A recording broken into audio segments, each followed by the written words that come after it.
ሰላም እንዴት ናችሁ? ይሄ ቪዲዮ እንዳያመልጣችሁ ወገኖቻችን። ምን እያሉ ነው?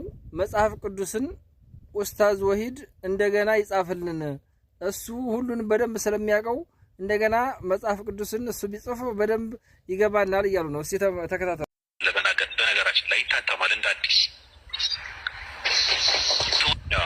ትውልድ እየጠፋ ስለሆነ እንደ አዲስ መታተም አለበት ተብሎ ለንጽጽር እንደማይመች ተደርጎ ሊታተም ስለሆነ በነገራችን ላይ ኢትዮጵያ ውስጥ ካሉ ወይም ከጻፉት ራሱ የበለጠ የሚያውቀው ሰው እኔ አግኝቻለሁ።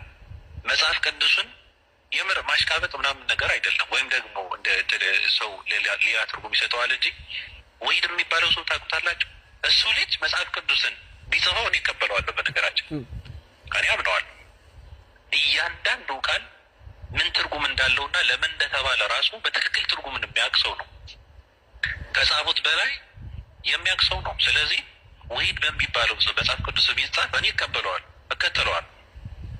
ቢያንስ እንኳን ሌላውን ተወውና የኔ አይምሮ የምረዳውን አድርጎ ይጽፈዋል ያ ሰው።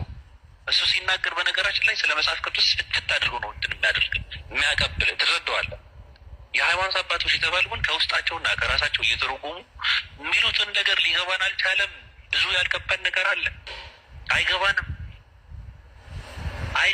እሱ እንደሚያወራው ነው እየገባን ያለን። በነገራችን ላይ የምር እሱ የሚያወራው ነው የሚገባኝ። በነገራችን ላይ መጽሐፍ ቅዱስ ያ ሰው ሲተረጉመውና ሲያነበው ይገባኛል። ራሴ ሳነቡ ይዞሮኛል።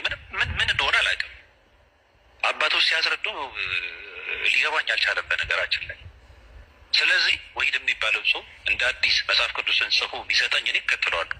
ምንም ችግር የለም።